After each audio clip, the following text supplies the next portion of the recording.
हमारे चैनल को सब्सक्राइब करिए, लाइक करिए और कमेंट करिए और कमेंट बॉक्स पर अपने सुझाव भी हमको ज़रूर भेजिए। यूपी इलेक्शन में बीजेपी की रिपोर्ट में बड़ा खुलासा।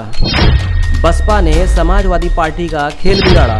पश्चिमी यूपी में फेल हो गया जाट समीकरण। उत्तर प्रदेश विधानसभा चुनाव 2022 में भारतीय जनता पार्टी गठबंधन को 273 सीटों पर मिली जीत के पीछे कई बड़े फैक्टर सामने आ रहे हैं। यूपी बीजेपी में गहन रिपोर्ट तैयार करके राष्ट्रीय अध्यक्ष जेपी नड्डा को भेज दी गई है। रिपोर्ट में दावा किया गया है कि पश्चिमी उत्तर प्रदेश में सपा और रालोद गठबंधन पूरी तरीके से फेल साबित हुआ है। सपा ने रालोद के भरोसे जिस जाट समीकरणों पर दांव लगाया था वो फेल हो गया है। पश्चिमी यूपी में किसान आंदोलन के असर वाले जिन 30 सीटों पर रालोद चुनाव लड़ी थी, जिसमें केवल सिर्फ 8 सीटों पर ही वो सिमट कर रह गई। वहीं बसपा की उम्मीदवारों से ही भाजपा को काफ़ी सहारा मिला और बसपा की वजह से ही भाजपा को जीत दर्ज मिली। रिपोर्ट में कहा गया है कि 122 सीटों पर बसपा ने ऐसे उम्मीदवार खड़े किए थे जो सपा के उम्मीदवार के ही जाति के थे। इसमें से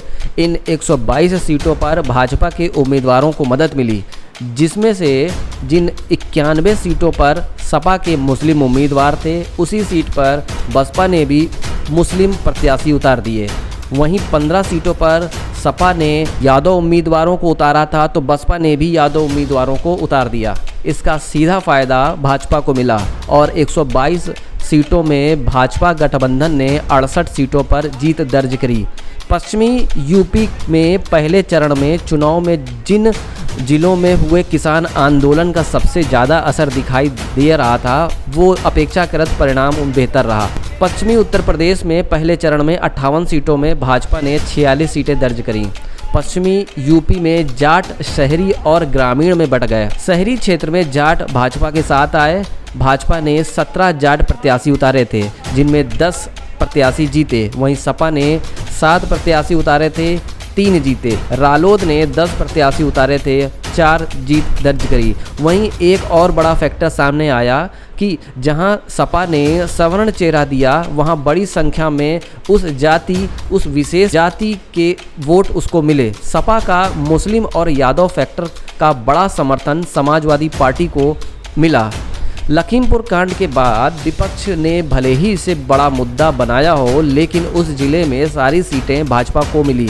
7वें चरण में आजमगढ़, मऊ, गाजीपुर में सपा और भाजपा को टक्कर देती दिखाई दी। वहीं राजभर वोट काफ़ी संख्या में न मिलने पाने पर उनको नुकसान भी हुआ। भाजपा को 2017 में जीते 214 विधायकों पर भरोसा जिताने का फायदा भी मिला।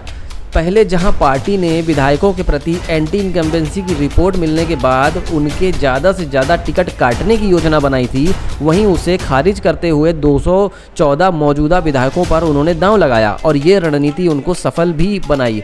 214 विधायकों में काफ़ी ज़्यादातर उन्होंने सीट बचाई है। 214 विधायकों में भाजपा ने 2022 में जो चुनाव में जिनको उतारा था उसमें 170 जीते थे, यानी लगभग 69% सीटें भाजपा की झोली में आई। वहीं जिन सीटों में 104 सीटों पर प्रत्याशी बदले थे, वहां पर 80 सीटें बीजेपी ने जीती, यानी 77% भाजपा गठबंधन को मिली। साफ तौर पे आप समझिए, उत्तर प्रदेश चुनाव में सबसे खास बात ये रही कि भाजपा केवल 4 सीटों पर ही 500 से कम वोटों से हारी है। नज़दीकी मुकाबलों में भाजपा उम्मीदवारों को ही जीत मिली है। 7 ऐसी सीटें रहीं जहां बीजेपी के उम्मीदवारों ने 500 से कम वोटों के अंतर से जीत दर्ज करके सफलता हासिल करी है। आज के लिए इतना ही। नमस्कार।